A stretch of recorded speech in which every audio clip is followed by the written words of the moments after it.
the whole scheme they put up there, it doesn't make sense. What was the scheme? That, political parties should ballot first, then independent candidates will now ballot. Which means an independent can never be number one. Can never be number one. Can never be one all the way to nine.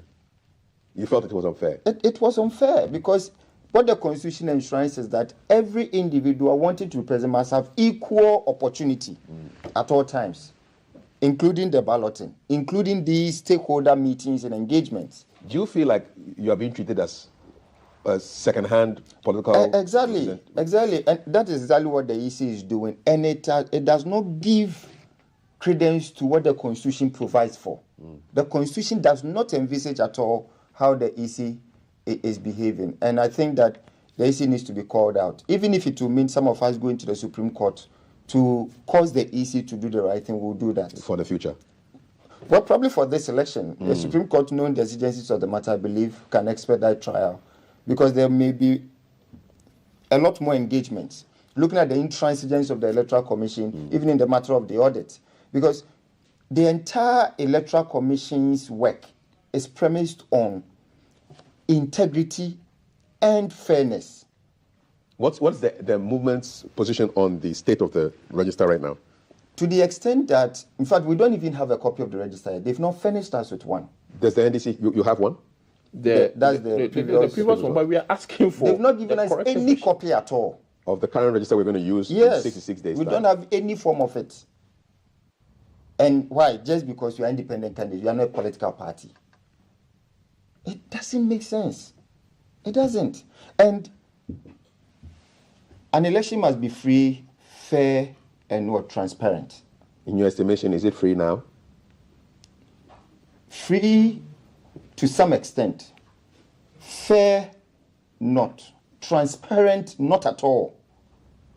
In the way the commission is conducting itself.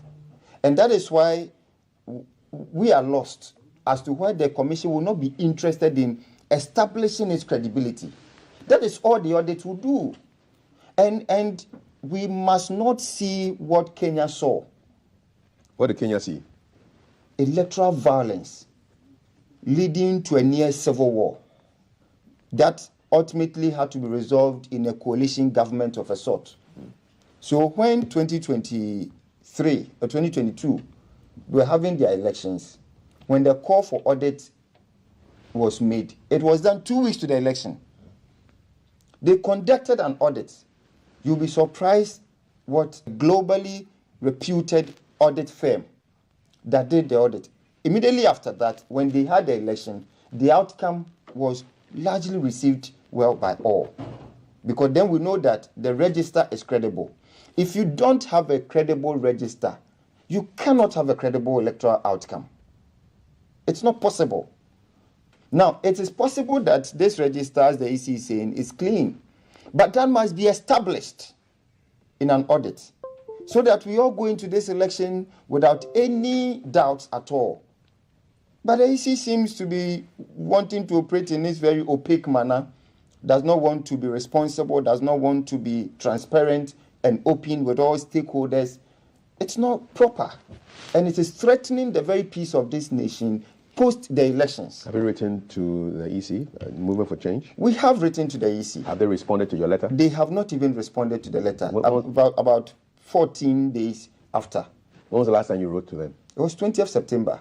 Which is just about 12 days. From a high-level technical working team. Now, share 4 documents. The 2020 voters register. The list of all transfers. The list of all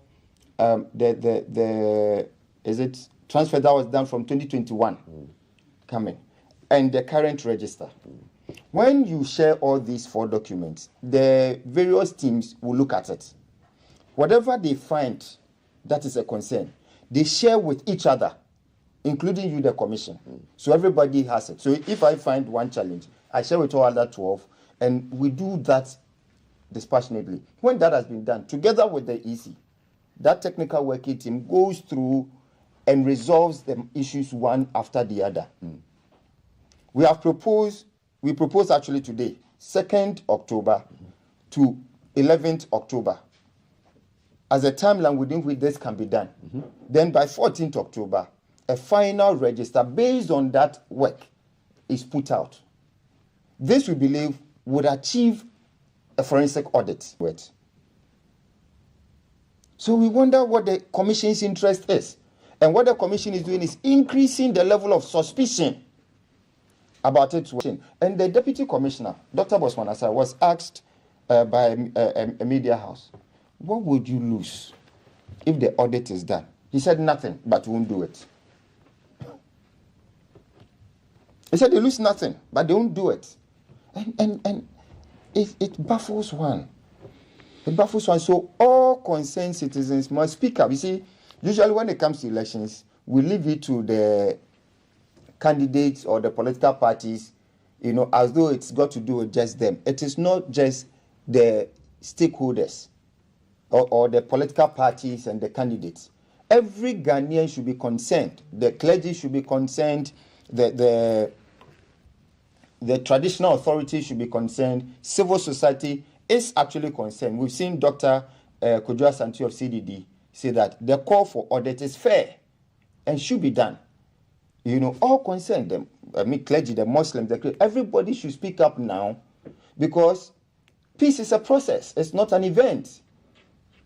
And a time will come when, if this leads to violence in this election and violence after the election, and then you now come to speak, you'll be speaking after the fact. But Courage Nobe speaking for the Movement for Change, not very happy that they have been locked out of those conversations with the parties that are on the list for voting in 66 days' time, and he believes that the independent parties also should be in these conversations, because who knows? They are part of the process, so they need to have a seat at the table. Gideon spoke about how the NDC sees issues and what they are expecting from this 1 week deadline that will expire on the 8th of October, next week. And Kafu, I just want to draw viewers briefly. I want to go and talk about Free the Citizens. Look at the leadership of the Electoral Commission. Madam Jim Mensah, a relative of Madam Rebecca Kufu. Dr. Bosman Asare, he and I are mates in Lagos. Dr. Bosman Asare was the TESCON patron in West of Ghana. TESCON is? TESCON. I mean, the students' wing of the MPP. And Dr. Peter Apiahini, serious MPP communicator. And there are videos to that effect where, before he became MPP, before he became commissioner, he was communicating for the MPP. Even former regional director, Bono. So you can imagine. So, looking at such leadership of EC, Ghanaians should see clearly the posture of the Electoral Commission in terms of the NDC asking for a forensic audit, and the posture of Dr. Bosman. What was the posture of the other parties at the meeting yesterday? Well, you see, Kavui, was MPP there? It took the NDC to identify these errors and draw the attention of the Electoral Commission when the smaller parties went to bed. And so, thanks to the NDC, we are where we are today because we worked so hard to draw the attention of Ghanaians, including political parties, that look, the voters register, the provisional voters register that has been brought out is problematic. Did other parties share? Which other parties in that meeting shared your view? No, well, I think the smaller, we had the call of PPP, who also supported us. A PPP in this year's election? Well, no, but they were there. They were at IPAC. They were there. They were IPAC. And the people who are anyway, they were there. So LPG is not in support. Mr. But you see, Kafui, the point is neither that, is Okedonko. No, but see, Kafui, the point, you guys are just making noise. The point is that NDC is a major political party. In every election, is either MPP or the NDC. Of course, I know that Movement for Change has its roots from the MPP. I mean, maybe they will come back to the MPP.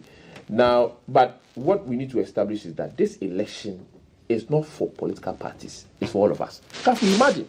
You go to on the December 7th, you go to your polling station and your name is not there. My point is, why can you not check your name now? Is there a system for you to check your name now before waiting to December 7th? My relatives who are in the village, can they go online to check that? They can do that. So I mean that online position of the Electoral Commission was even risible, because clearly, how many of us? Why not? Is it on the short code? Oh, but does it mean that?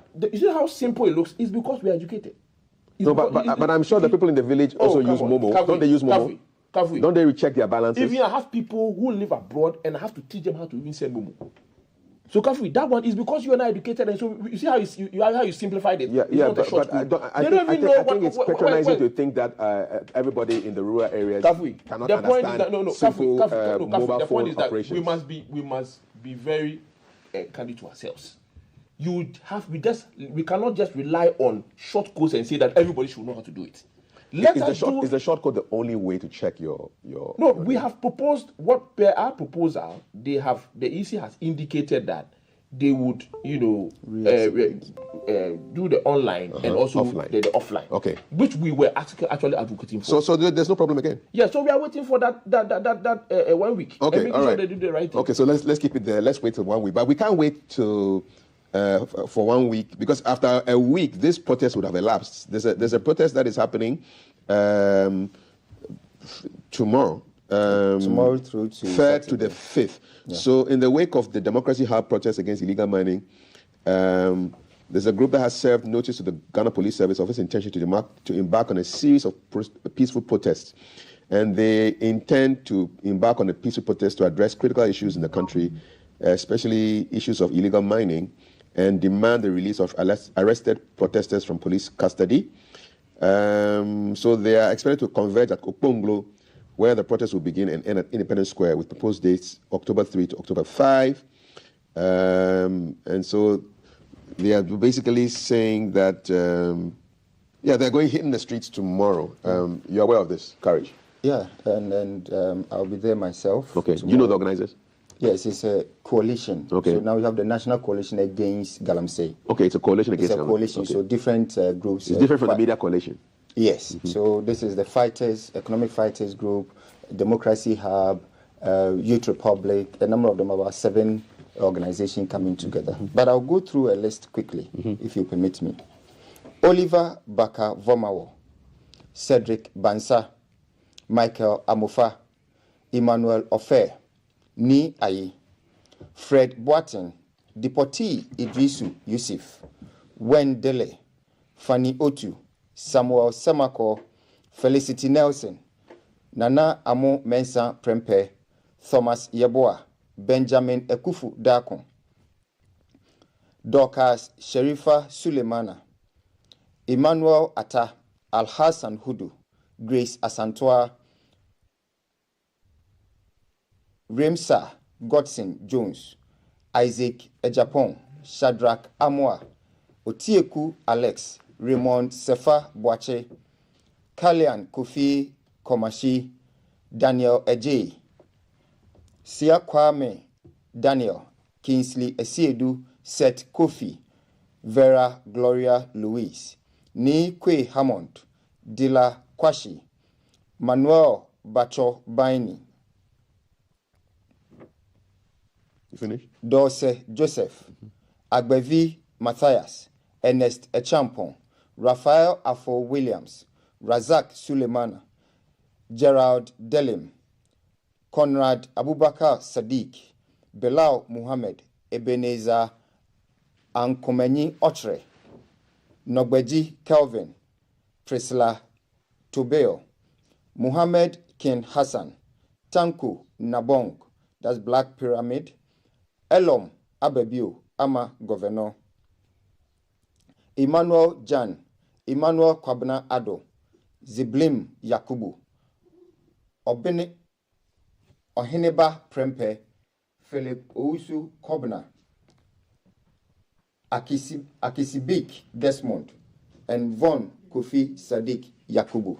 Who are these? These are 53 compatriots of ours who are being held in remand unlawfully, whose right to bail is being abused just because they protested to call attention to something that is threatening the very existence of Ghana, that is Galamsey, destroying our water bodies, destroying our forest cover, creating a health crisis for us, about 24,000 cancer cases related to this. Our parents are giving birth, women are giving birth with children without limbs children without genitalia, children with brain damages. We have young people who are out of school and in Galamsey pits because of the financial incentive. We have all our water bodies polluted to the extent that the Ghana Water Service has been complaining. As we speak now, Cape Coast and Elmina do not have water. A lot of our secondary schools are there. As we speak today, the Densu has been polluted. It's leading to the pollution of the Weja Dam, which supplies water to about 2 million people in Accra. The Brim River in Eastern Region has been polluted. It supplies water to about 5 million people in the Eastern Region. As we speak today, the white water, the black water are all polluted, polluting the Volta River that is now coming down south. Very soon, our Volta Lake, the beautiful Volta Lake, will all look brown. And why? Because of the neglect of government, the irresponsibility of a government to tackle a crime against the state. The state will tell you that, yes, they did not prevent them from demonstrating, but has gone ahead to charge them for certain offenses. There was a couple of 6 charges on the charge sheet for which they have to bear responsibility. What's your response to that? The 1992 Constitution in Article 1 ensures the freedom and the right to protest. Now, that right is only guaranteed if the police protects you during the protest to the extent that you don't suffer harm from anybody. That was not what we saw. The police endangered the protesters by actually confining them to a place with oncoming vehicles. That is 1. 2, the police unlawfully prevented them from demonstrating where they wanted to demonstrate. That is 2. Add to it, the police unlawfully arrested people, some who were just bystanders, and went to prosecute them with various trump-up charges, including Brother Benjamin, whose only crime was that the first night of arrest, he went to buy papaya to go and give to his compatriots, and he was also arrested. Benjamin has been charged for unlawful assembly. Assembly where? Even murder is a bailable offense. So what crime is compromising the judiciary to continue with this detention? Why? The Attorney General specified 2 courts to which they should be sent, Court 6 and Court 10. What's the significance of that in your view? Why would the Attorney General be interested in particular courts? Now, when that court sits and passes a ruling or a judgment that to any sane human being does not make sense, then we have cause to raise questions. Why would an individual be presented before you? Now, the individual's right to access to counsel has been abused by the police. Access to family has been abused. Access to medical care has been abused. And the court, listening to all of this, says that go back into the care of that police that's abused your rights. The protest tomorrow, what is it hoping to achieve? 2 things. That a state of emergency should be declared on all small-scale mining places in this country, and the freedom of all 53 compatriots, patrons of this land who are being held in unlawful detention. I have heard people say, before I come to Gideon, yes, that what's the point of doing demonstrations and strikes and protests in Accra? Why don't you take your action to the Galamsey sites? President Akufo-Addo's office is not in Aurine. President Akufo-Addo's office is not in Suta.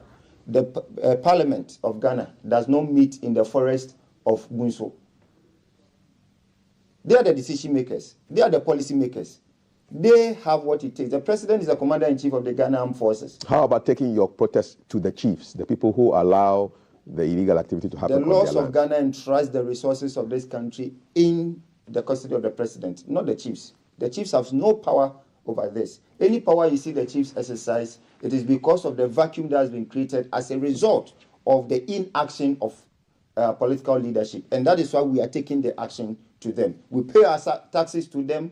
The Constitution has reposed all these, the trust over all these to them. And that's why we demonstrate to them and not to the people on the side. In fact, some of the people in those pits are themselves victims of a poor economy that has failed to create jobs. They are victims of a political elite that has secured for itself licenses to put the lives of these people at risk. Before I bring in Gideon, final question. What's the response of the police to tomorrow's protest? The leadership have met with the police. We've agreed on the route, and also there's no problem about that. They have not done the illegal thing of going to seek an ex parte injunction yet. Because the court ruled in 2015, when the NPP took it to court, that it is illegal for the police to use an ex parte motion to seek it to injunct protest. They did that in the case of what happened in the case of our 53 compatriots. But in this case, they have not yet done it. And we hope that they do not do so. Courage, thank you very much. Gideon, your thoughts on the impending protest tomorrow? Well, you support it as a party? Well, anything that is to fight Galamsey, we support it. Now look, in the year 1988 to 2016, only 96 licenses were issued. Now between 2017 and 2024, 1,503 licenses were issued. So you can see that 96 licenses between 1988 to 2016. Now, under another government, 2017 to 2024, 1,503. Why won't you see our rivers and forest reserve being destroyed because of Galamsey? Now, in all that, we even have political people who are also part of that Galamsey, Elite Minerals, owned by Alvin Mensah and Awo Mensah, who are very close allies of the president's daughter, right? And to the extent that even their taxes, when you look at the revenue they've made so far, over 53 million, they've only paid 132,000 Ghana cedi in terms of their corporate income taxes. So, Kafui, Galamsey, I'm sure today my bread is in my car, because once I'm done, I'm sure I will use the water or the tea here to feast with my brain. I don't advise that you drink this. But this is polluted water. Yeah, but as we speak, don't drink this. That is what is happening, because now all our water is being polluted, looking like tea, Milo, or Lipton, or coffee, and that is how serious it is. So anything that will cause the president to wake up and declare this mining, as a state of emergency, is a step in the right direction. Okay. Now, Kafui, yeah. The president, President Akufo-Addo, had an opportunity to speak at the GG program. He was quiet. Yesterday, Labour Union said, we are going to have talks with the president before we will engage in the Galamsey. Now, I've seen that on the 10th of October, they would engage in the demonstration. They went back on demonstration based on to protest on the issue regarding Galamsey. And so, if my brother here is also his group is embarking on demonstration to call for the ban of Galamsey, which has affected all of us, and very soon, Kafui, the water that you have here, very soon we may have to import. That is why the call for a total ban now is very, very important. Okay, we're going to read a couple of messages before we step out, but I want to veer away from politics into predictions, prophecies, and pastors. Because a reverend who claims the NDC offered him $1 million before the 2016 elections is now saying what? That God has actually, I want his exact words. He says, "It is through you that Ghana will see development. God has handed over the country to you. Nothing will change it." We're talking about Reverend Owusu Bempah, who was seen back not too long ago as the president's prophet. Yeah. So do you put any store on the words of this man who claimed that you were trying to give him $1 million in 2016 for that election, but now has turned around to say your people are in charge and you are winning the election? Yeah, nothing can happen. You see, winning this election is not just about NDC votes. As it is said, it's only a fool who does not change his mind. Mm-hmm. If today Reverend Owusu Bempah attended or fellowshipped with our leader and flag bearer of the great NDC and also the incoming president of Ghana come January 7th, it is only important that we welcome the fact that he has changed his mind and support. Now, you see, you actually see him as a credible person. No, you see, because let me just make a point. Let me make a point. Because this is the man who spoke in 2019. He actually said, he pointed out that the NPP was going to win the 2020 elections, adding that the NDC will never win power even after MPP's 8-year reign, which is ending This December. You This is what mentioned that said, he's a spiritual man. eh? He's a spiritual person. And so what he may have said years ago. What does never mean? What he may, no, I'm saying so. What he may, no, prophecies change. Really? Prophecies change. Really? Today, a prophecy can be said about you, about maybe something bad. Tomorrow, you may end based on your prayers and your spiritual directions. It may come back and change. So does Mr. Mahama believe all the things that Reverend Owusu Bempah is saying? The point is that Reverend Owusu Bempah will not only be the spiritual person who prophesied this victory.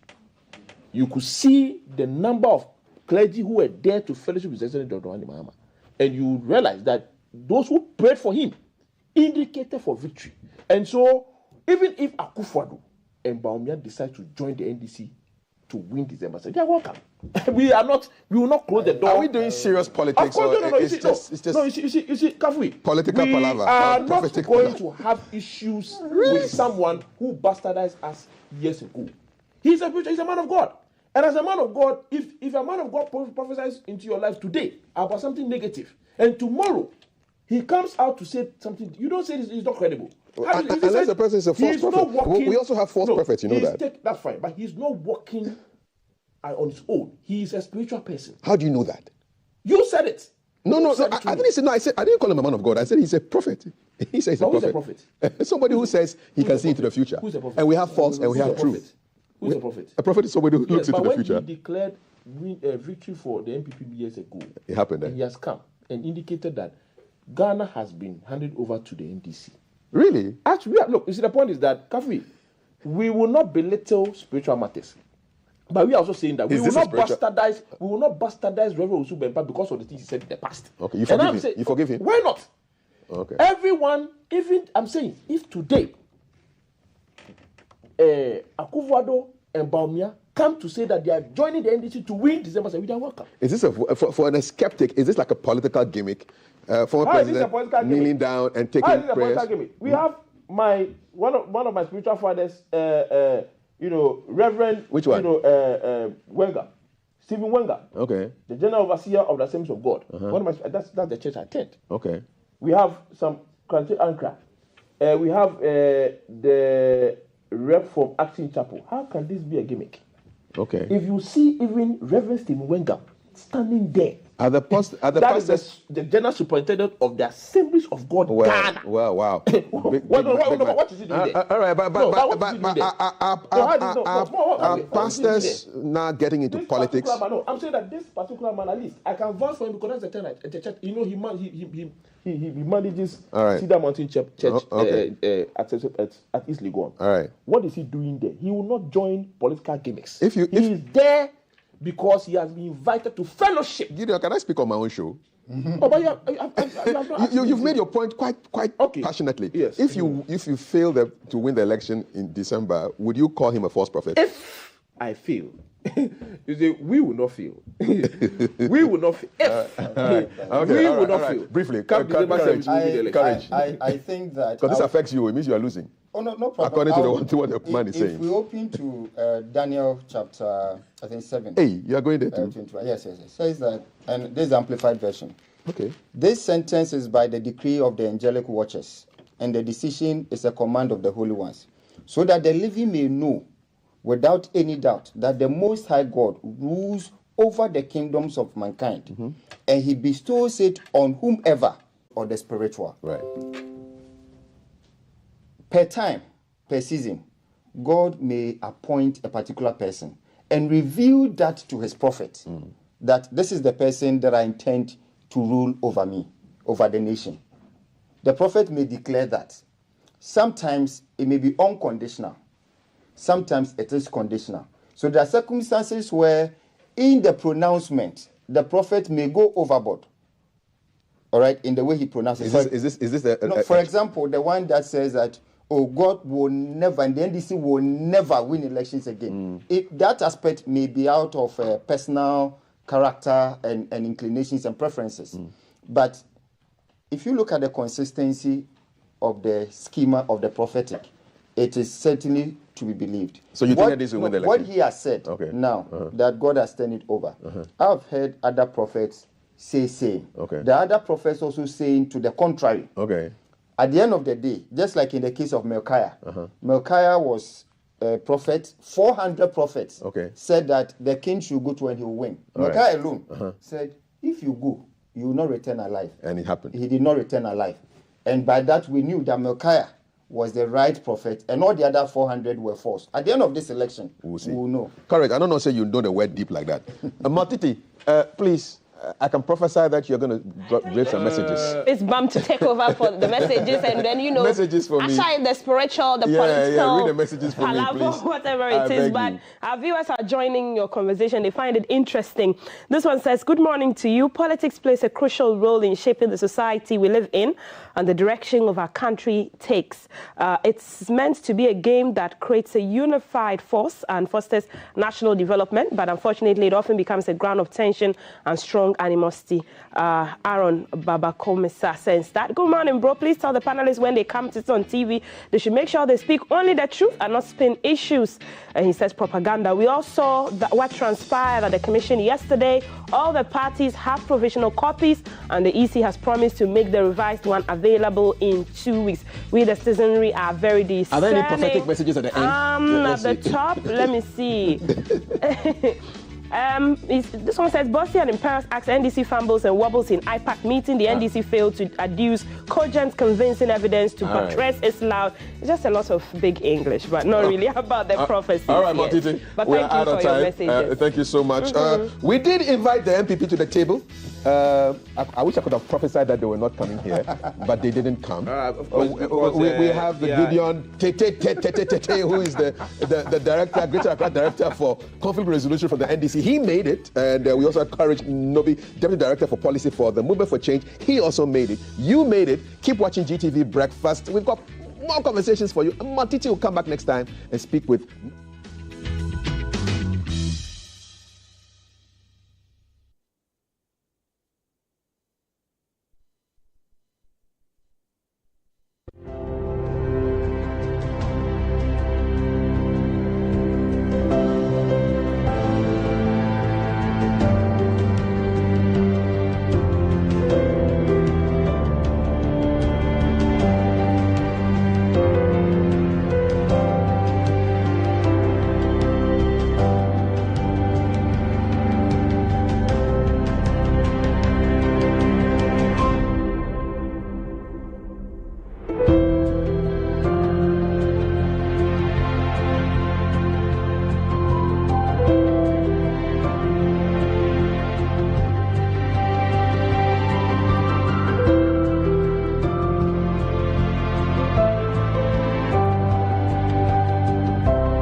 brings you quality choices with Goil Super XP. Available in many Goil stations nationwide. It is for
on the executive.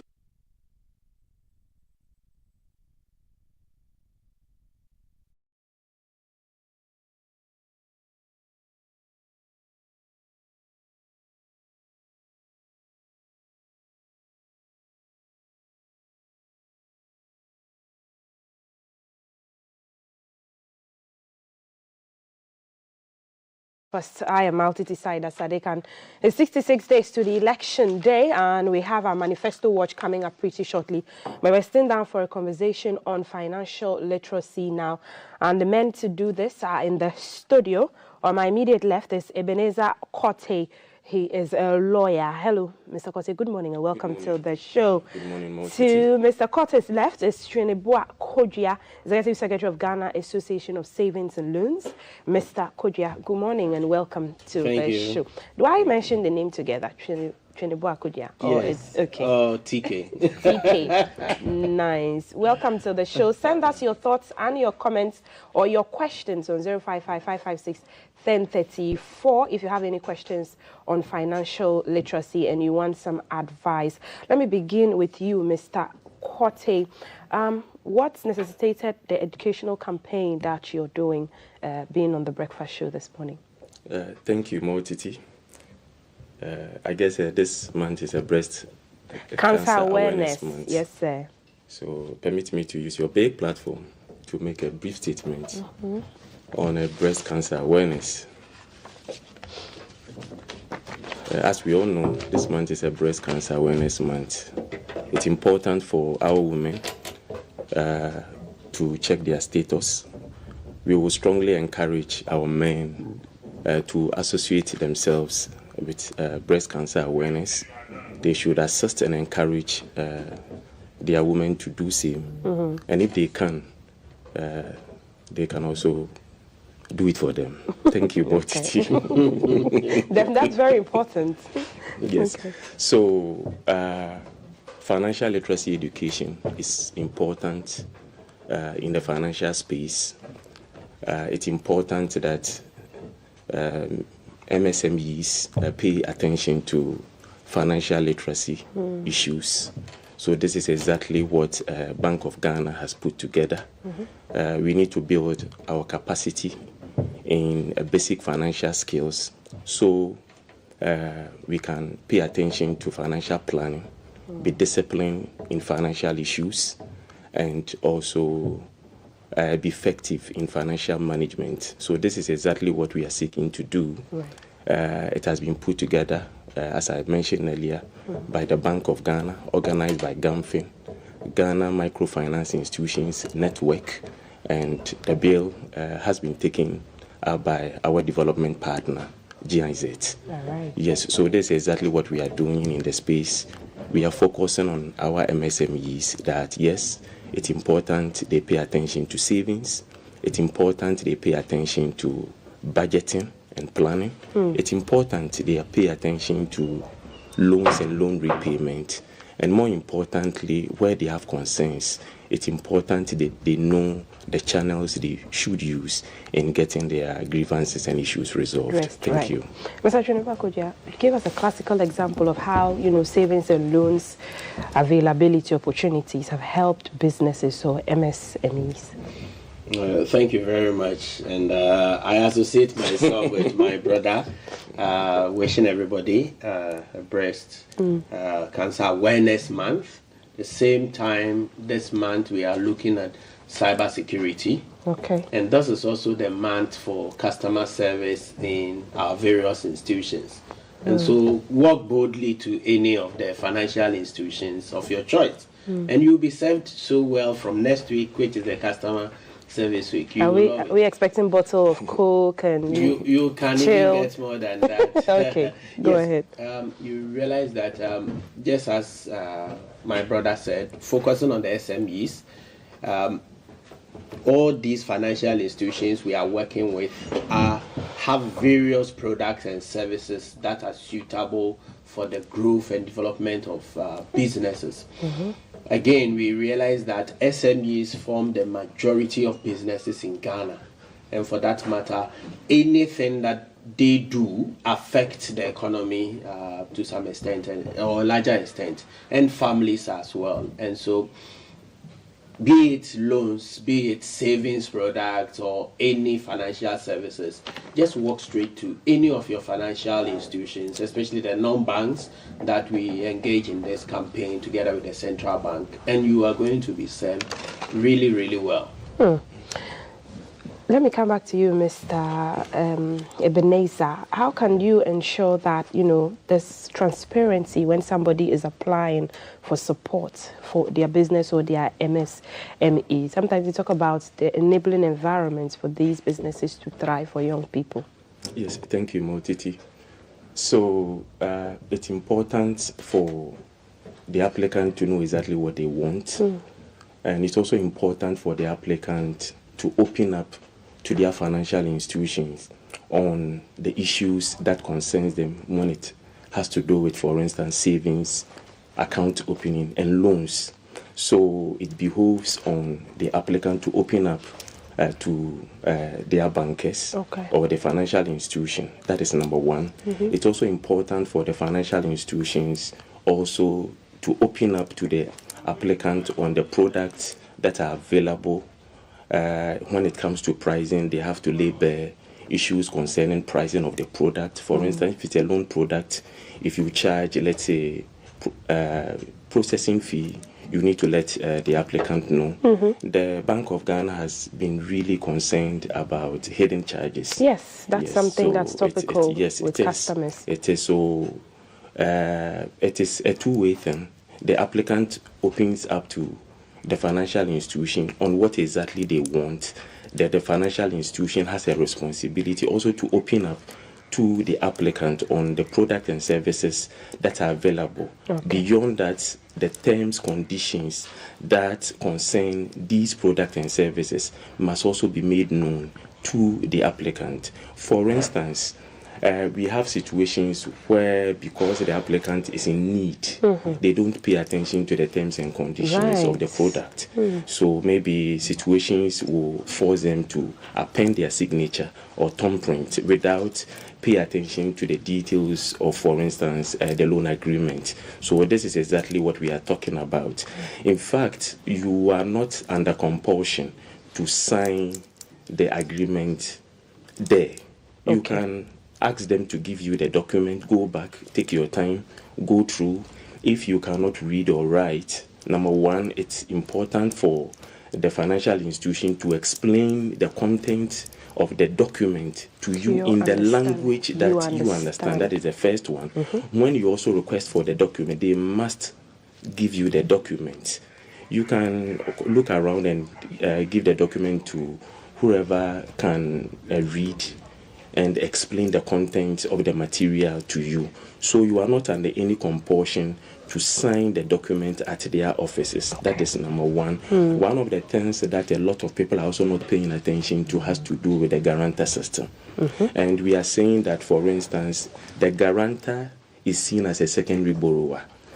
Whatever applies to the primary borrower also applies to you.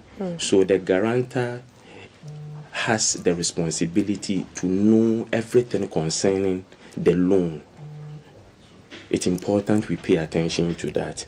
There is also something that a lot of people are not paying attention to: data protection. Data protection. The financial institution has the responsibility to protect your data. They cannot, for instance, divulge any information concerning you to a third party.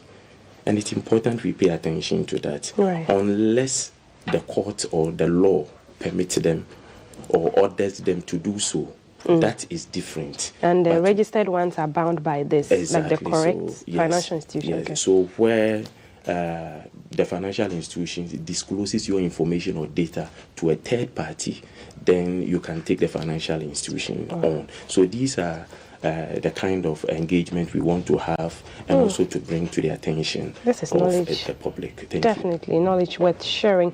Mr. Twenibu Akodua, we have to run out of here, but interest rates, who ensures that they are manageable?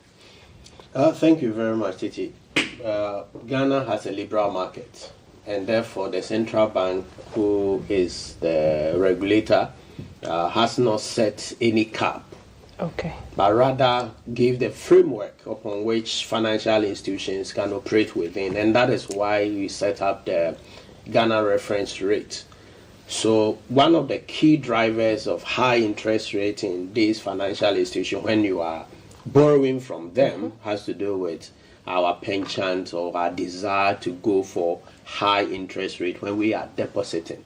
Okay. Don't forget that the financial institutions get money to unlend from these deposits. And so when we the customers, decide to chase higher interest rates on deposits, then it reflects in the borrowings. Another challenge that financial institutions also face has to do with the treasury bill rate and inflation rate.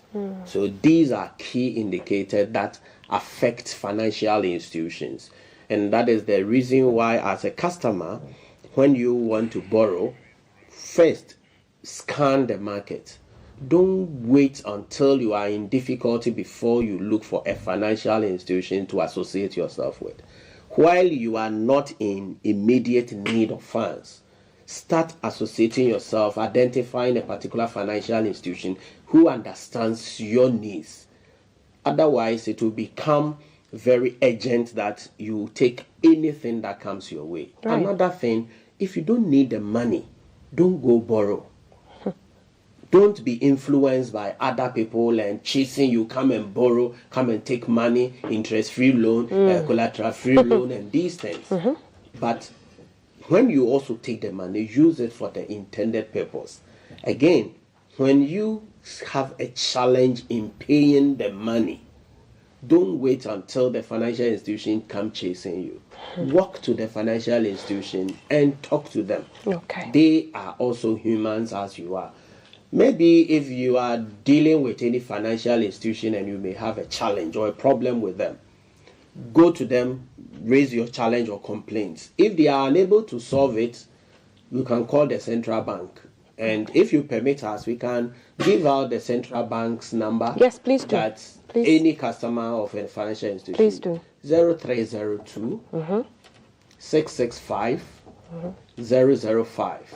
Again? 0302 665 005. Okay. Anyone who has a complaint about his or her financial institution, you can call this number from the central bank, right, and they'll be able to help you.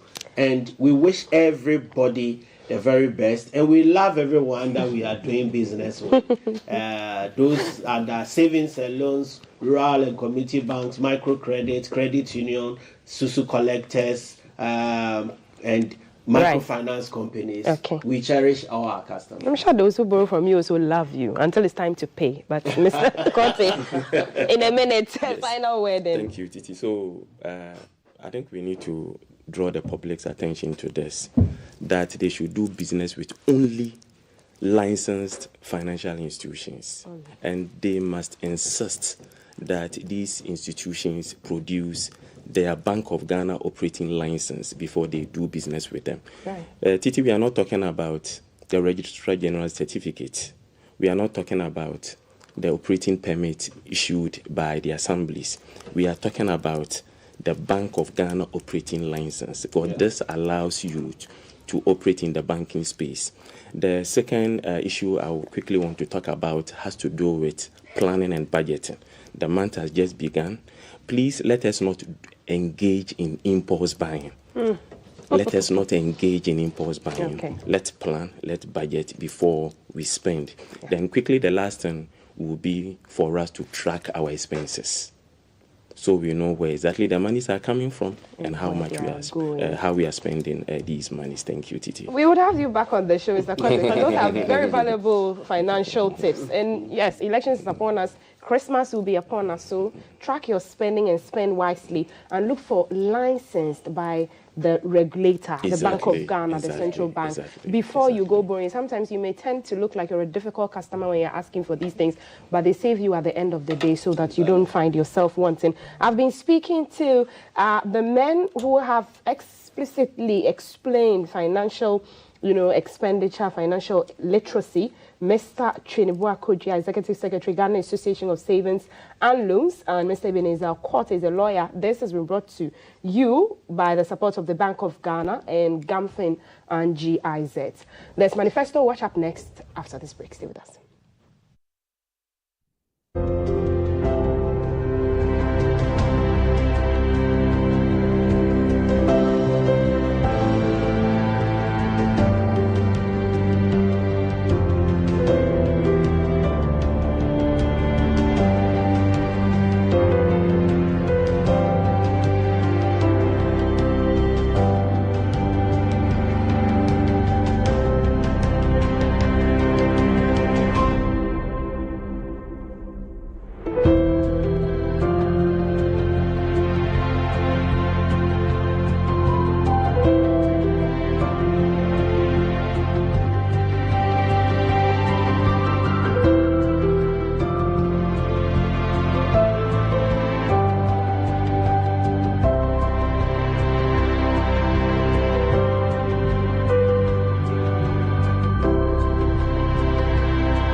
Welcome back from that very short break. This is GTV Breakfast. It's 66 days to Election Day, and as our Manifesto Watch segment, Ghana wins on GTV Breakfast. And today, again, on the hot seat, we've brought you a leader who is hoping to lead the charge of Ghana as the president with a team that will lead Ghana to the promised land come January 2025 after December elections, when he believes they will be winning power after you go to the polls. And he's a Ghanaian politician and activist, a big investor, and he's made waves with the New Vision movement. Now, Mr. Kranting has a degree in economics, business, from the New York University, and has served as a CEO of the Progressive Alliance Movement, a USA-based non-political advocacy group, and he's also been a key advocate for the rights of Ghanaians living abroad, campaigning for the representation of the People's Amendment Act. So this is a man who is in business and trade, investment and activism as well. My guest this morning is Mr. Kofi Kranting of the New Vision movement.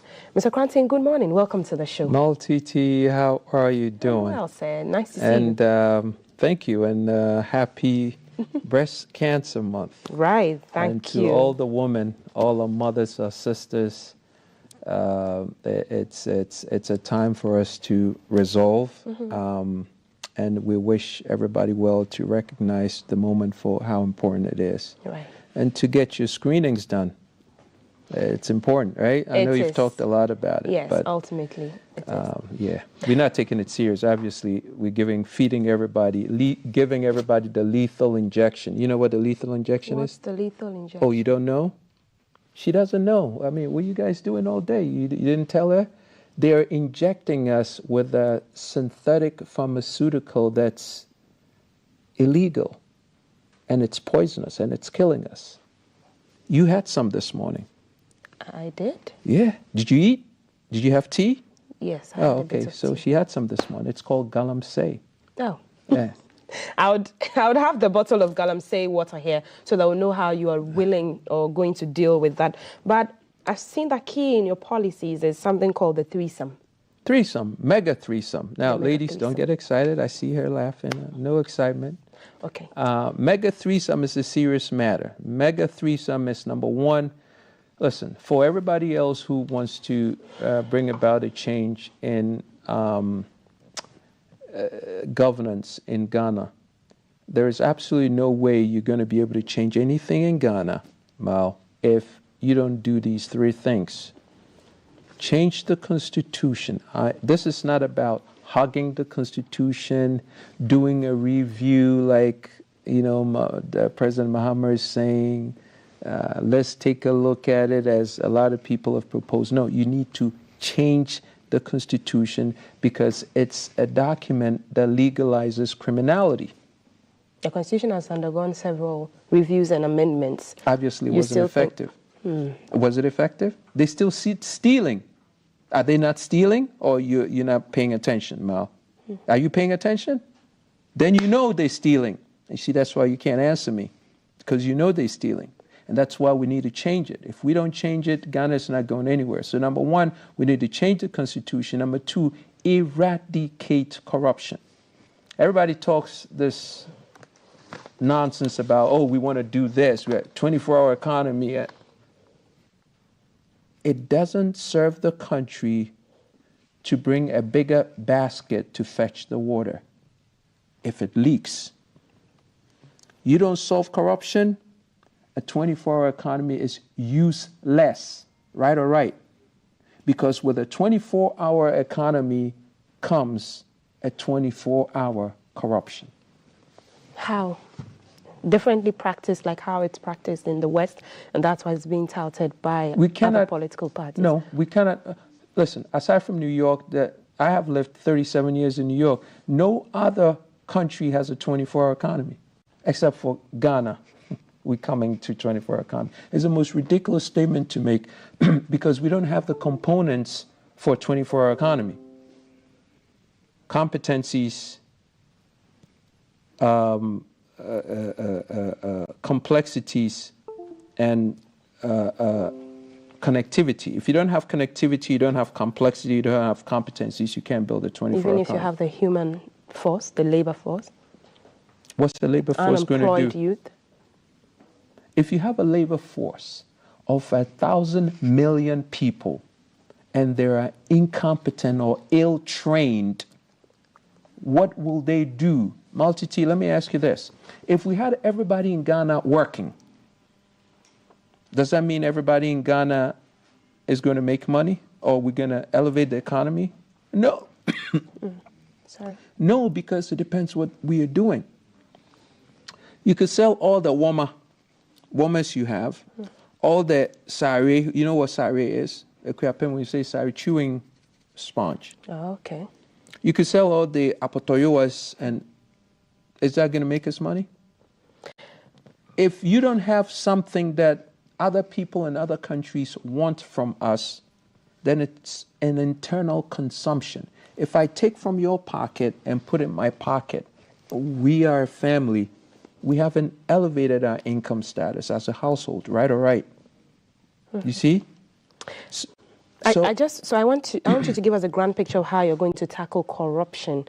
Is it possible to run a government without corruption? Absolutely. How so? Are we punishing anybody for corruption? Yes or no? Ghana, listen to me. Are we? No, simple. This is not a trick question, Multi-T. Well, the special prosecutor has, The held special inquiries, prosecutor investigations is a useless agency. Alleged It's bribery a useless scandals. Agency. It's a useless agency. Please don't get me started. It's a useless agency. What has the special prosecutor done? Tell me, Ma, please, tell me. What have they done? Well, the special prosecutor has launched investigations into the ambulance case, the former Minister of Sanitation, Madam Cecilia Dapaah. What happened to Cecilia Dapaah's case? It was rendered useless in court, right or right? Me? No. Multi-T. The most recent one, they even worked with, foreign US and then UK on the former President Mohammed's Airbus bribery scandal and cleared him of the charges. We are not getting the result. A couple of months ago, 61 billion cedis got missing from the municipal metropolitan district assemblies, right?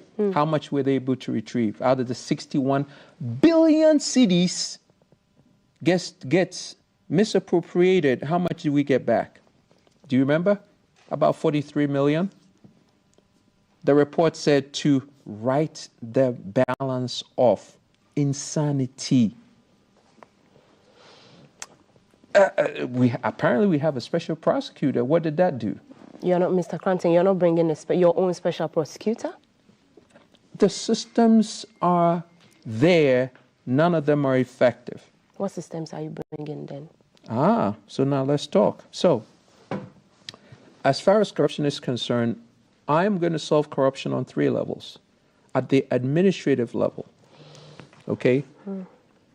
Criminal level and the psychological level. Administrative level means what? The first level is we have to have institutional infrastructures to allow everybody to be able to do their jobs, perform at the highest level, number 1. Number 2, we have to have systems that holds the institutional infrastructure in place. What is a system? A system is a behavioral performance mechanism that holds endeavors for a specific outcome. So before you even start the work, you know what the result will be and you hold it in place. A system is a 3-component. It's objective, mechanical part of the system, and the infrastructure to make sure you get the same result over and over again. We don't have systems in Ghana. What we have is personality-run institutions, right or right. So if Multi-T goes and works beautifully at GTV, because we don't have a system, if we change Multi-T and bring somebody else in, everything else changes because it's personality-based run systems. It's not a systems run. It's personality-based. So we need to convert that, transition that into systems-based, and that's why Kofi Kranting, the institutional infrastructures that we put in are going to be run by systems that is going to be entrenched into a blockchain so that there's not going to be transaction money flowing all over, billions of cedis under Cecilia Dapa's mattress, or actually the mattress, right?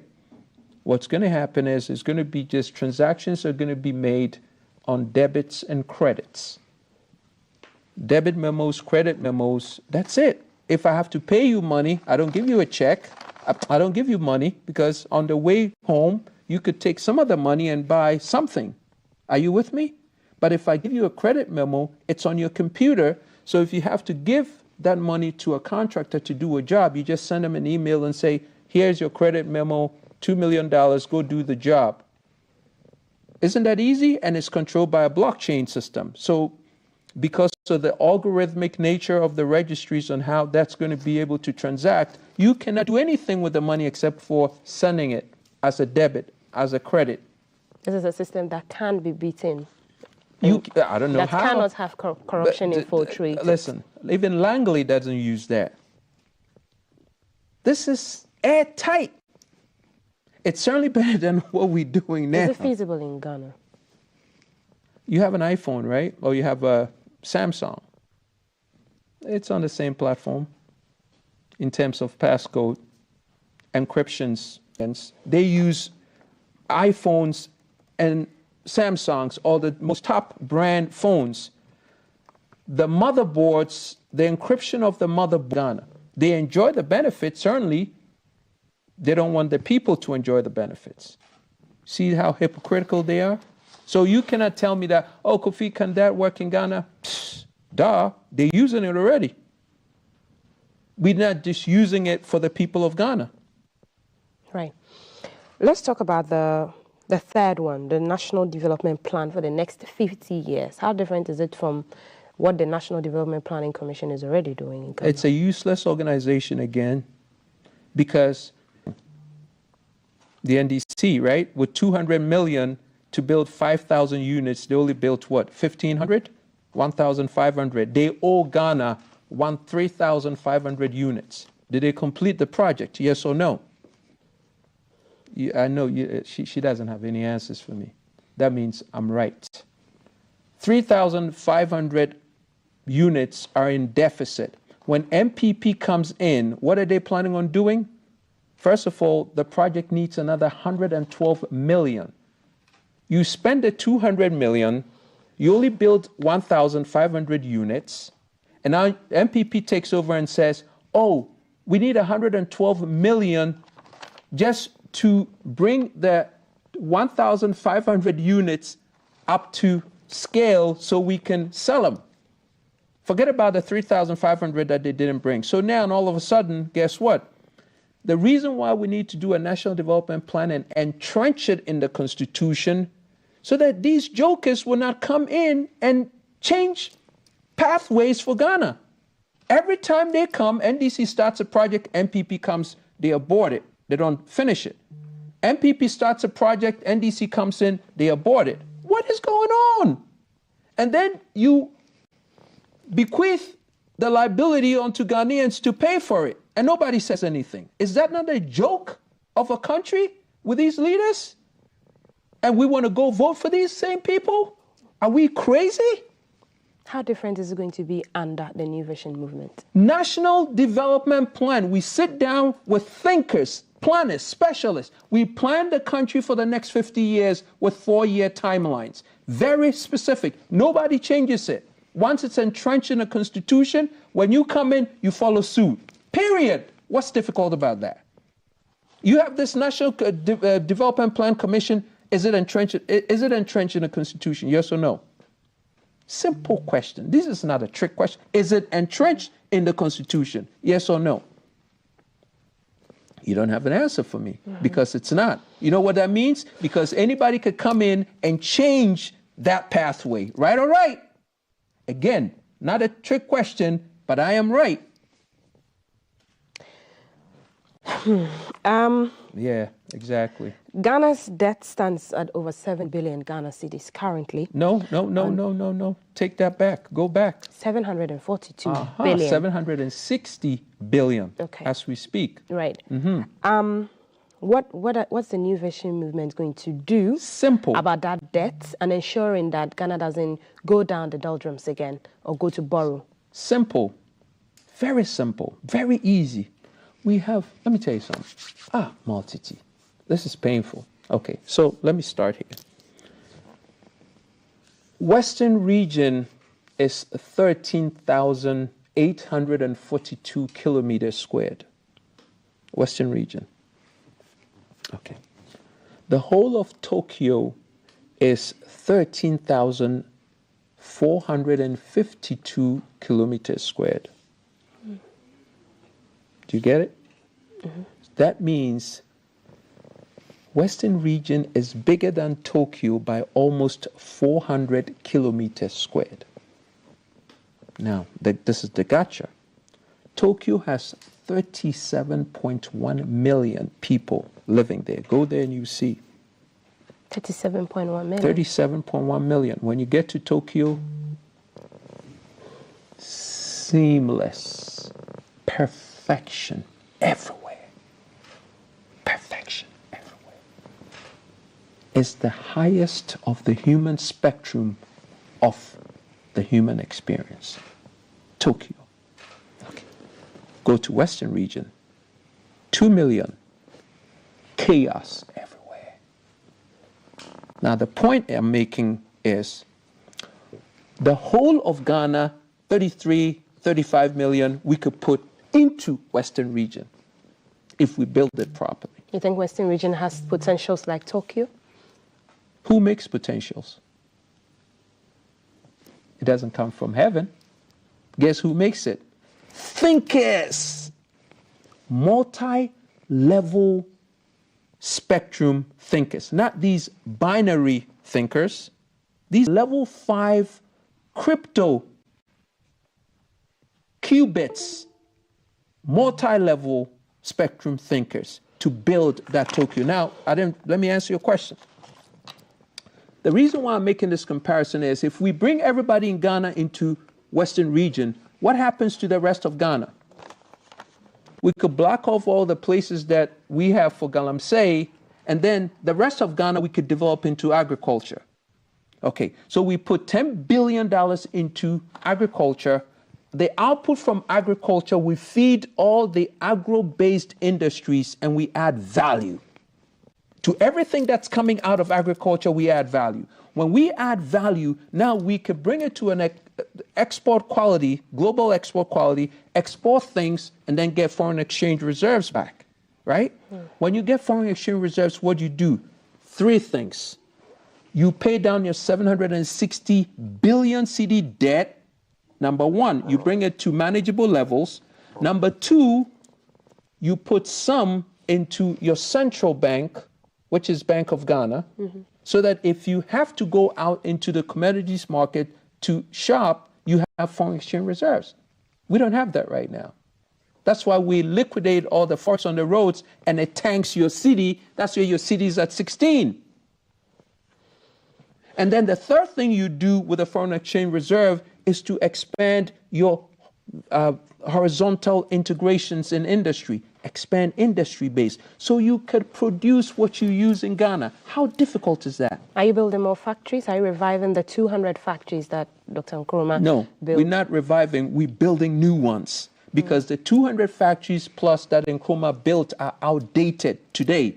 You cannot use an iPhone 15 motherboard on a Nokia 3350. The Commander Sugar Factory underwent some rehabilitation recently. And what do we get? Go and ask Mr. Chemanting what we got from that. That was a waste of a project. We spent almost $87 million into Commander Sugar Factory. There's some Indians who live there now. What happened? He bought sugar from Malaysia or some country, and they bring lump sugar into Commander Sugar Factory to dehydrate and powder for Ghana use. Does that sound like a smart thing to do? Why build a Commander Sugar Factory and go and buy sugar from abroad and bring it in just to dehydrate it, powder it, and sell it to Ghanaians? The cost factor, the benefit factor of Commander Sugar Factory was lost just by doing that. You know why Commander Sugar Factory is useless and cannot be used? Because the land earmarked around Commander Sugar Factory that Kwame Nkrumah in his wisdom provided for Ghana, guess what has happened to it? River Pra. I gave you a clue. River Pra, River Pra, River Pra. So what happened? Galamsey from upstream came into all the landmass around Commander Sugar Factory. So the landmass that was supposed to use for Commander Sugar Factory, we can't get sugar cane from there. Is Commander Sugar Factory commissioned now as we speak? Is it working? Yes or no? We spent $87 million in rehabilitating it. NDC government under Mahama went and took a $33 million loan from Exxon Bank. What happened? They overrated Commander Sugar Factory, went and took money from Exxon Bank. What happened? Waste. And then when they finished, NPP came and wanted to sell it. They can't sell it because it's overrated. Nobody wants to buy it. How do you intend to deal with imports as well, since we're talking about the economy? You remember the 3 things I told you about why Mr. Mahama can't do a 24-hour economy? Competencies, connectivity, complexity. We don't have this, competencies. If you don't have competencies, you will always import because you don't have the brains to do the simple things. So the first thing is we have a poverty gap because we have a technology gap. We need to fix that. That's the solution, a technology gap that needs to be fixed. We need to get competencies. What do you make? What do you make? Look at you. Beautiful as you are, what is it on you that was made in Ghana? Tell me. Tell me. Please, tell them. What is it on you that was made in Ghana? Multi T does not have an answer, apparently. Everything on Multi T foreign. Abruchi girl. I come, I'll be abruchi. Come on, man. So till we start at least using the things, making the things we use, we will always import. How difficult is that? Common sense. We are building the National Cathedral and you don't have a factory. Really?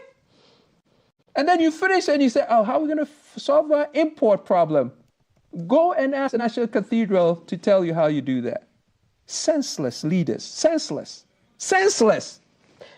Okay. You talk about investing $10 billion every year for the next 10 years. Absolutely. And drone-controlled mechanized farming. You touched a bit on agriculture. Please expatiate on those points for our viewing public. After Russia and Ukraine, guess what Saudi Arabia did? They found out that they couldn't depend on Ukraine for wheat. They went into thinking mode right away, and now Saudi Arabia produces wheat in commercial quantities. What did Ghana do?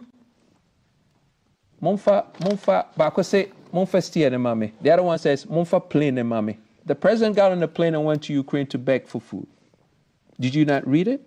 Are you paying attention, man? Did you not read it? Right or right? They went to a war-stricken country to beg. Hey, Masa. It blows my mind. But guess what happened? Saudi Arabia went into thinking, now they produce wheat. We don't even know what wheat looks like. We don't produce wheat. We don't even produce rice, enough rice for our own consumption. There's this thing about the Ghanaian having taste for foreign things. Why do you think that is?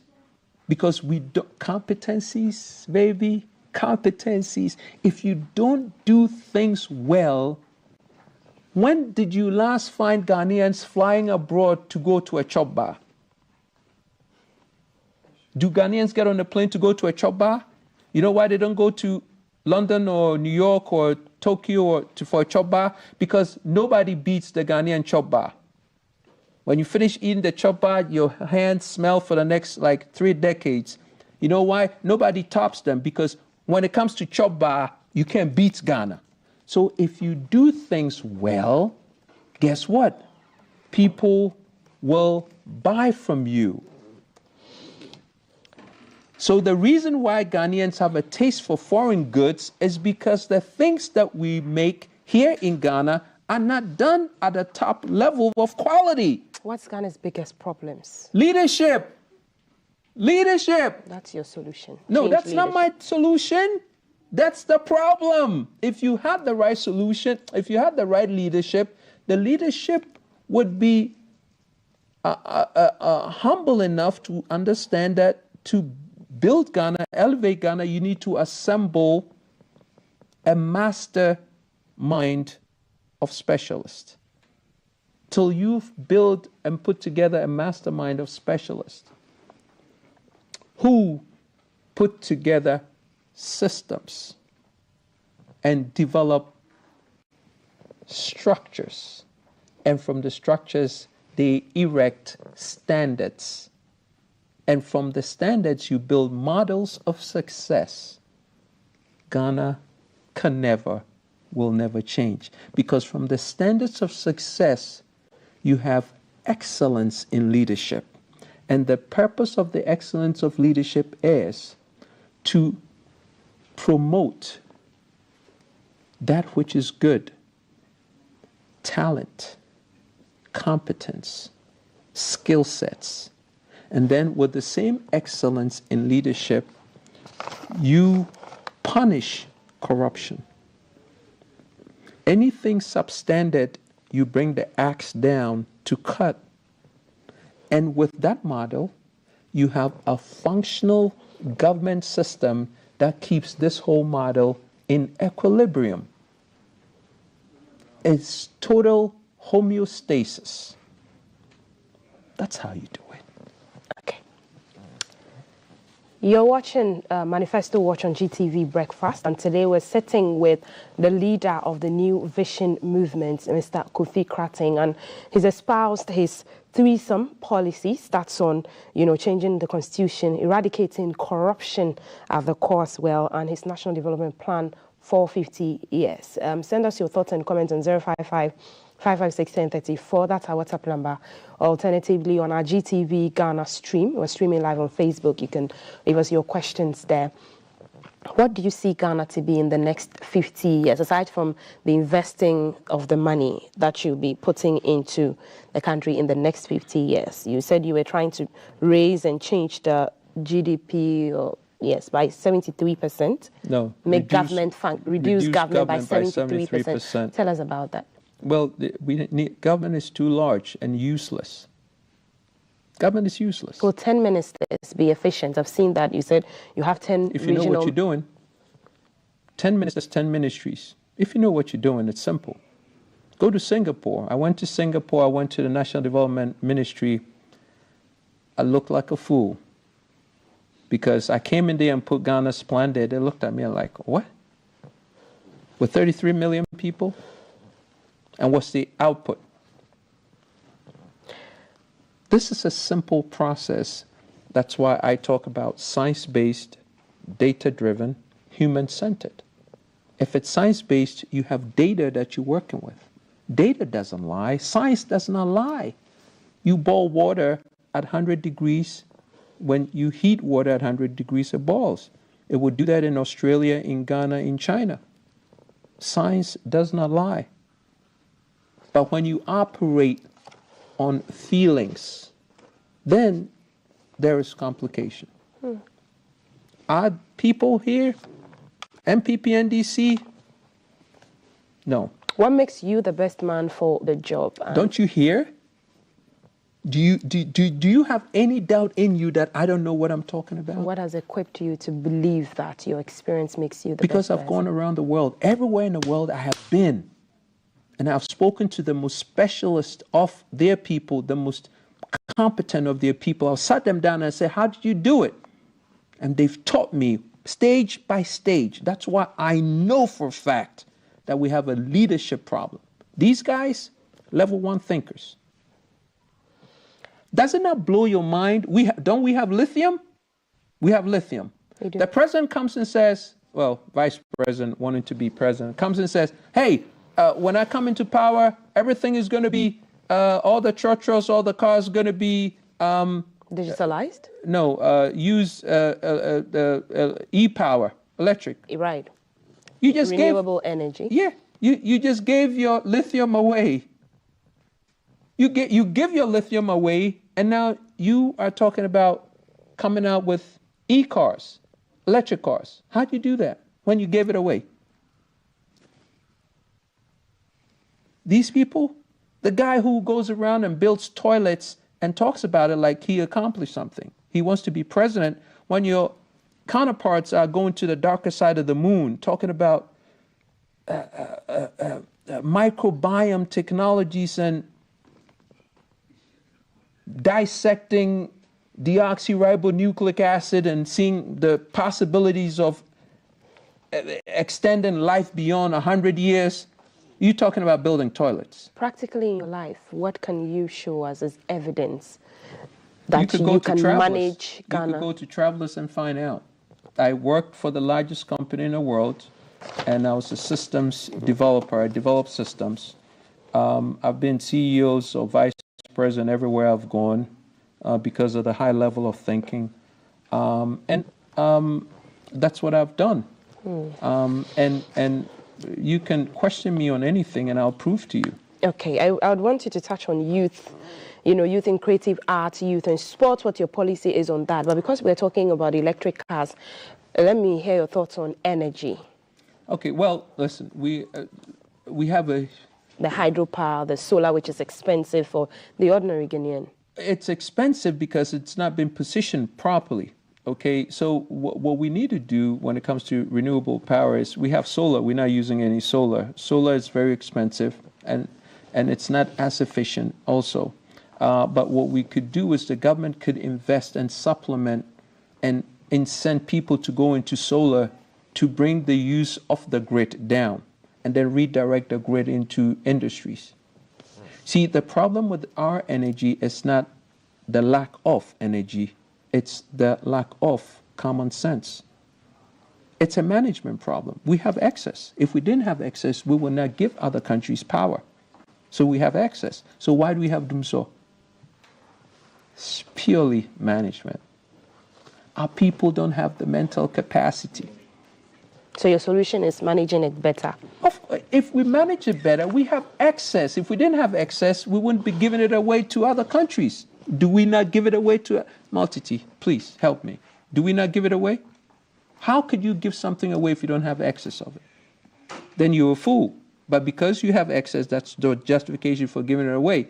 So then for that which is left with you, why don't you manage it properly? Okay, I'm just going to switch over for some messages because our viewers are watching, yes, and we have to, dash out of here. Jay is standing by to bring us what the viewers are saying concerning all that Mr. Krating has said. And so we'll be crossing over to Jay pretty shortly. Send us your messages on 055-556-1034. Jay, have a go at the messages.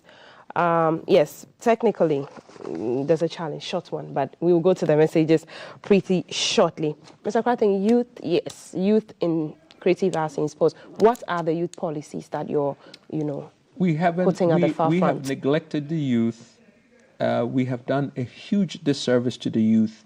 In arts, in sports, we need to invest more. We need to, go ahead. Okay, please hold the thoughts. Jay? Over to you now. What are viewers saying? Thank you so much, Maltiti. So these are your messages. The first one I'm reading is from Odami Anderson. And he says, hello. In fact, this man is God sent, yet our useless and incompetent corrupt minds won't allow him in. I hope we do it right to vote for Pan-African leaders like H.M. Kofi Korankye. And then there are some more messages here. This one says, good morning, Nora Life from Kaswa. Say your submissions are good. I pray you join the MPP party in future to help and let's transform Ghana. My greetings to you, Honorable Hawa Kumsim, MP. Okay, sending regards to MP as well. This message, Mark Dako from Odoko says, Mr. Kofi Korankye is an interesting man to listen to. I like him already. He has some interesting views which implemented can help this country develop. Yes. Good morning. I'm loving your morning show, and I will say Mr. Kofi Korankye is truly the man of vision, and I plead on all Ghanaians to listen to this man carefully and vote for him. Yes, and there was no name with that one. And this one is, good morning. My name is Jemima from Ejiso. I was watching the... Yes, let me just take it back. This was from an earlier conversation. So this one is from Tech Charlie says, good morning, GTV Breakfast. Unfortunately, intellectuals and visionary men as these are not given the opportunity by the electorate to lead this beautiful country. I think the problems of Ghana are not the failed leaders, but the electorate who fail to choose right. And then, good morning, my name is Isaac. The man is full of wisdom. I plead to Ghanaians to vote for him. Right. Yes. And then, good morning. This is my first time hearing Kofi Korankye, and he really makes a lot of sense. I think the host... no, I can't continue with that. Yes. Kofi Korankye is a great thinker. This is coming from Prophet Michael, and these are your messages. Yes. Thank you, Jay, for the messages. Mr. Korankye, you heard from Ghanaians watching you. What's your final word? You were talking about youth and your policy. Listen, the youth we have done, and I'm close to 60. I apologize to the youth every time I see them. I think we have allowed them to stray, and we need to bring them back into the conversation and invest in the youth, in sports, in technical skill set, and to help them with financing. You can't just allow people to go out there and fend for themselves. That's a recipe for chaos. We need to guide them, develop them, bring in specialists to lead them so that they can help themselves. And we haven't done that. We haven't done that at all. And that's what we are going to do. We're going to hold the youth by the hand so that they can meet their highest level of aspirations in the spectrum of... On that note, what's your thoughts on the demonstrators who have been, Free the protesters. Free the protesters. It was a senseless act by the police. Well, the police were again, got their... listen, let me tell you something before I leave.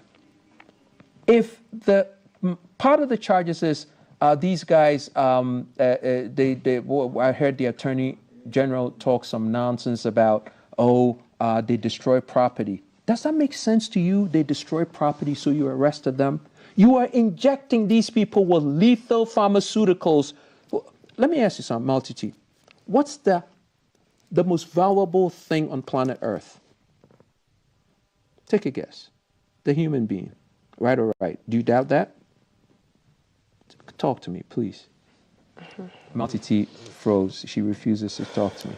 The most valuable, no one is going to arrest you. Tell the truth. The most valuable thing on planet Earth is the human being. Everything has been put here for our administration and our well-being.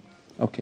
So if that's the case, and you are injecting us with a lethal synthetic pharmaceutical, galamsey, and the person you are killing in disgust is saying, flexing their muscles to say, you cannot kill me. If somebody jumped on you from here, time up, that's the sign. Okay, so they Land get on your point. Okay, the point is, if somebody jumped on Multitude right now to rape her, and she took a bottle and smacked the person on the head and the person died, would that be an act of violence from you? Come on, that you can answer. Go ahead, tell. She still doesn't want to answer. She doesn't like me too much, but I love her. Thank you. Thank you, Mr. Krating. Will we see you in 2028 if it doesn't go your way? It will go my way. Okay. I've been speaking to Mr. Number 10. Yes, number 10 on the ballot. Mr. Kofi Krating is a businessman and he's the lead of the New Vision movement, hoping to lead Ghana.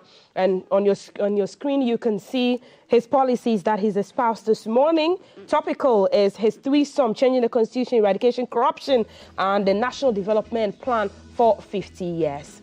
I'm Altiti Saida Sadek this morning, GTV Breakfast. Stay with us.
songwriter and composer, and we don't know what's happening tomorrow, but we do know that on Friday, Osajifos Night is happening.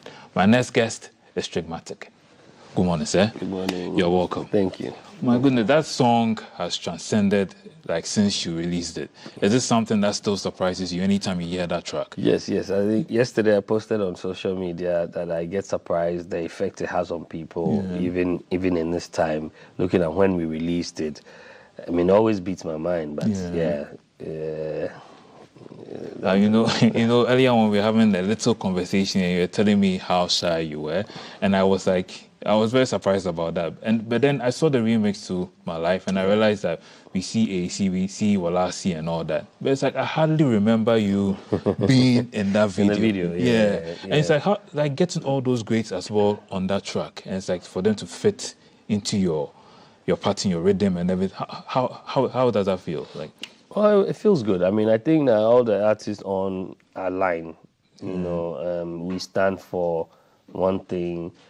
You know, in as much as we have different sounds, you know, we all represent one culture.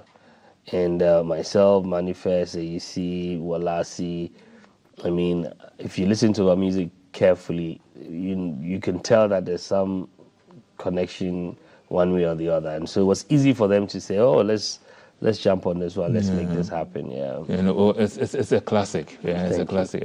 So when getting towards the end, when Manifest comes in with the rap, I love the music. Maybe that's why I keep rambling about. But quite recently, back in August, you released Ghana Yo.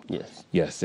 I know it pays homage to Ebo Taylor and stuff. And then, what's your deal with the South Africans? Because I realize you love. It's like you have this vibe with them. It's like you partner with them. It's like you churn out these great hits. You want to tell us about that? Well, I'd say I've been to quite a number of countries, but South Africa sort of welcomed me. Okay. In such a way that I didn't feel like I was in a different country. You know, it feels like home. You know, so from the first time I touched base there was a connection, you know, in terms of work. I found it easy. In fact, I realized I even record there more. Oh, really? When I'm there, I'm always recording more than when I'm in Ghana, you know, so which is strange.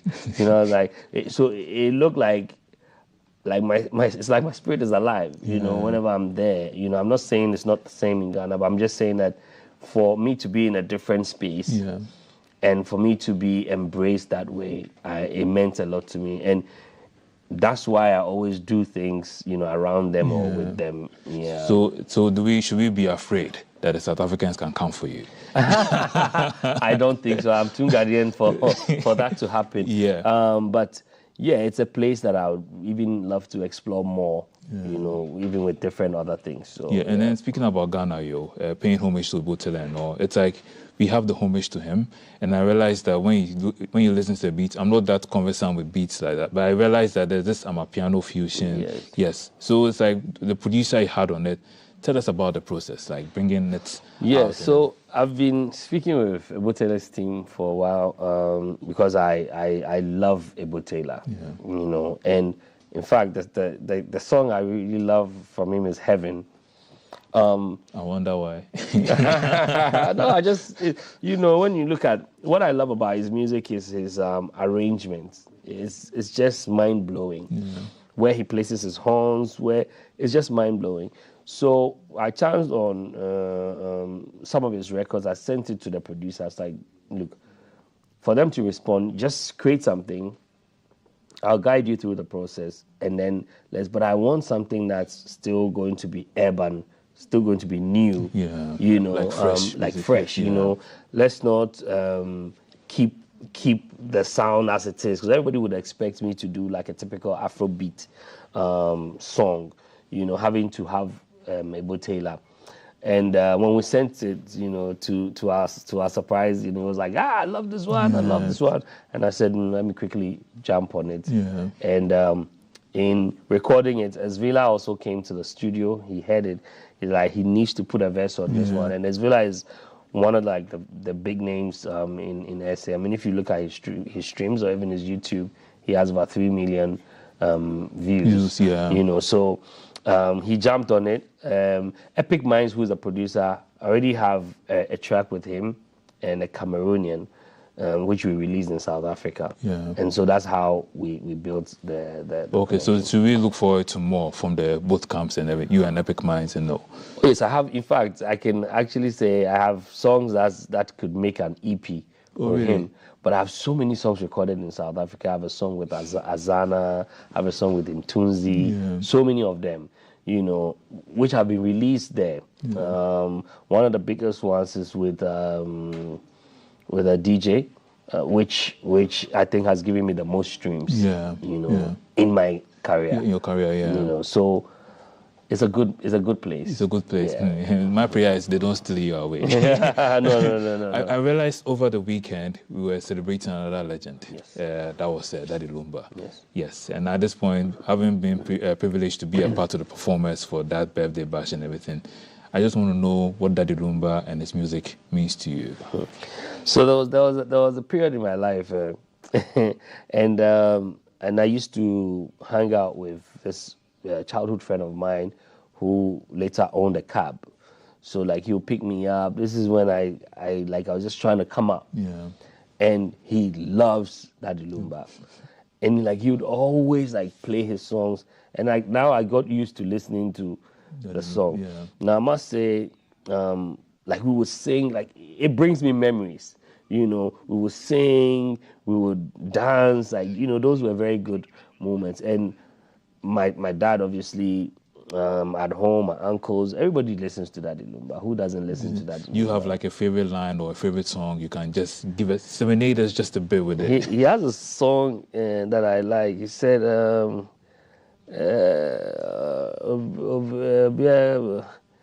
Obi, that's my tree, but you think your tree is bad? You should hear mine.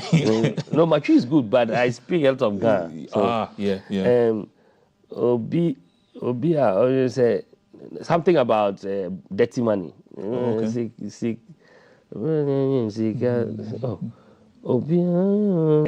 Dirty money. Yeah. That's what he's trying to say.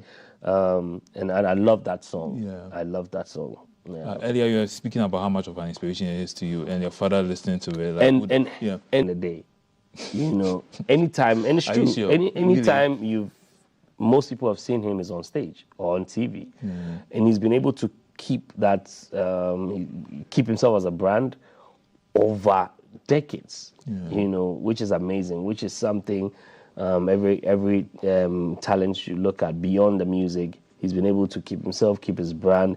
His brand value is huge. He still has a good market value. I think these are things that we can learn from him. One of the few artists that charges an arm and a leg. And it's worth it. And it's worth it. It's worth it. Yeah. I mean, he still performs live. His songs are not, though he does his high live, he still has a fusion of pop and what have you in his music. You know, some funky vibes sometimes. The way he dresses, like in recent time, I see him even like wear track suits and stuff. You know, so he's in touch with every dispensation, and I think that's beautiful. Is it safe to say like most of our legends have influenced the kind of music you do? Because earlier we were speaking about Ebo Taylor, and now we are speaking about Daddy Lumba. Absolutely. And I remember back by a few months ago, we were speaking with Kafui right here on the set, and you were saying something about being in touch with the old people and bringing something new. How is that going? It's been a beautiful. Papaka has like really influenced a lot of the things that I have done in recent times, and Charlie, it's been a good one, and I've met many of the greats. I remember this great guitarist. He was telling me a story about how he was working in England in a school, only to find out that there was a book that had a page on him. Oh, really? In the school library when he was made to supervise the library at a point, you know, and it's a beautiful Smart & Co story. I mean, I was telling, was it myself and another great musician was talking, we're like, these are stories that should be documented, or turned into films or what have you. And we hope that Ghana will get to that. We have challenges with that, don't we? Like documenting our stuff. We don't. And so most of our stories are missing. If you look at our current generation or new crop of people, do not know what's happened even in the last 20 years. Sadly so, but it's sad. It's really bad. It's something we need to work on. If you look at Ebu Taylor's contribution towards Afrobeat, it's mind-blowing. I remember some time ago, Peter Dochi also was speaking about the history of high life, and he realized that Ghana's culture, it's so rich. It's like we have a lot of stuff we haven't put down. And for another person to come and be telling us our own history. I mean, not to cut you, but I did a performance in Nigeria. That was my first Celebration performance. And when I was doing my last song, I was doing Motro Mojo. I decided to do Chenchembie Dimewu. And when I was done, they took me to Fela's dressing room, and there was a man there, Daddy Shoki, and he's been there from the 80s. And he was like, my son, like, you need to kneel down for me to bless you. And then he said, God bless you for remembering of your fathers, because Alhaji K. Frimpong was living with us here, and he taught us a lot of things, taught us high life music. And so these are things we need to share. So it means without our history, we can't really move forward, can we? We can't. I mean, because obviously, the foundation is, if the foundation is broken, you're just going. But if you know where you're coming from, if you understand where you're coming from, you walk with pride, you walk with some strength, and so it's very important for us to go back and learn. Earlier you mentioned Akablé, and I know he's on the bill to perform at Osagyefo's night. Personally, my beef is the fact that Osagyefo's birthday has come and gone. Some people also demonstrated and everything, then they have been arrested. # Free the Citizens is making the rounds. And now you bring us Osagyefo's night. So the question is, why didn't you do it back then in September? That is. Osagyefo's night has always been on 21st September, always. This year, what changed was that when we announced, so what we actually did was we did a dialogue on that day, in honor of Osagyefo, to highlight some of the things that he had done, because we realized that we needed to talk about the things that he had done. The music concert is good. People come, and after the fun, they go not taking the true essence of, the event. You need them to learn something. So we needed people to learn something. So that's what we rather did on 21st September. And then, which went really well. His granddaughter was there. I personally interviewed her. And so then after that comes the Osagyefo's night. So tell us, give us details of the program. It's like, what can we expect when we come for Osagyefo's night? Oh, well... without revealing too much, of course. I know you don't want to give us too many tidbits. But the good thing is, like, it's music and theater this time. It's always been music. I love theater. You would love this. Now I want to hear more. Please go ahead. You'd love this one. It's music and theater. We are telling a music story. We're also talking about the struggles that the country has been through. Sorry. Well, we will definitely bring to light some of the good works of Dr. Kwame Nkrumah. And for me, it will be an emotional, moment. It will be an emotional period for. Let's go for a quick musical break, and we'll be right back to continue our conversation with Tradematic. Please stay with us. If I set in your morning there, right?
and we're speaking about Sajafo's Night, which is happening this Friday at Alliance Francaise.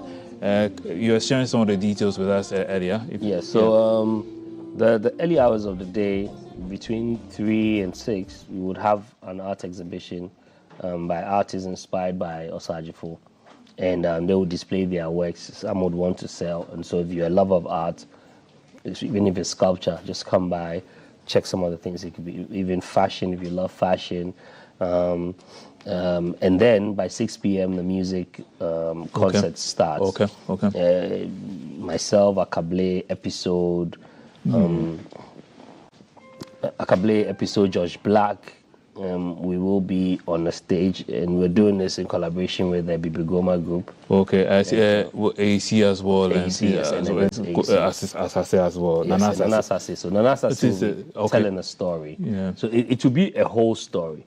And so once you enter and you sit, getting up, you will miss a part of it. Yeah, so you have to be there for the entire thing. Yeah, we're going to make sure we keep you on your seat, that you can't move, because it's a story that Asase is telling, and I'm bringing the pictures out, using the music, and then the drama is happening in the back at the same time. Wow. You know, it's going to be a beautiful experience. So can we expect to see Osajifo on stage? You never know. Anything can happen. It's highly possible. It's highly possible. Oh my God, I'm going to take your word for it. So in the beginning, we have the art exhibition that's between 1 to 4. Yes. Okay, and then the Osajafo's Night begins. Would there be another package for us later on, or it's just those two? So just those two. Okay. Yeah. So we have what are some of the bands you are performing with? So I'm going to do my entire performance with our Jimpa band. Okay. I hear they are really fantastic band. Oh yes. I mean, we've played quite a number of times, and so. Thank you for saying that. How does it feel like, perform? And like once they gel with you so well, that means you've been performing with them for a while. Yeah. How do you get that synergy going? Like, do you have to rehearse a lot? Like, just tell us about the process. You have to be ready to work with a team, because it's a group of people. Everybody has a mind of their own, but it's the music that keeps us together. And so playing live is very refreshing. You get to improvise. You get to put a new touch to the existing song. So the audience is always giving a fresh treat. So it's like when you come in, yes, you have your favorite song, but then there are different parts of the song that you've never heard before that you get to hear for the first time. I do that a lot. I improvise a lot. I put in new feel to the song. So you would hear my live, and it will sound different. It will sound different. So it happens that sometimes you are performing live, and then you just while you're improvising, like there's something have to happen there, or perhaps it happens before you come for the show, and then you just add it. I add it. Sometimes even on stage, something can be happening, and then you could put it in a song, and for all you know, those ones always turn out to be the good part of the song. Earlier you spoke about how Daddy Lumber's brand, and then I want to touch on the fact that when you go on social media, we don't have a lot of, some of our artists, we have such negative stuff spewing about them, but you have managed to keep yourself squeaky clean. You don't have that. But before all that, Minimaye, what does it mean? Well, you just give me the translation. Minimaye, what does it mean? What will I eat? And one of your songs is called Minimaye. Yes. So, was the inspiration hunger? What was happening? I was just putting myself in the shoes of the Ghanaian youth. The outcry. I've done this throughout my career. I mean, when you listen to Jinyame, I said a kronisun, daben and sisan beba, daben krana yebesisa. Or mind bapa ebiwehe. When you listen to Yewobi, I spoke about Galamsey in Yewobi 4 years ago. But we've always been busy. We don't listen. Almost most of my major songs have messages that have to do with the country, and so once again. I realized that anytime I went somewhere, people were talking about money no day, Charlie, we don't get what we go chop and all that. So as a musician, I can only add my voice to it through my music. So I thought, okay, why not do a song that will bring that message out and hopefully amplify the cry of the youth. So as we are enjoying the music, we should take lessons from it, of course, as well. If you listen to a song like Diplomatic Thief,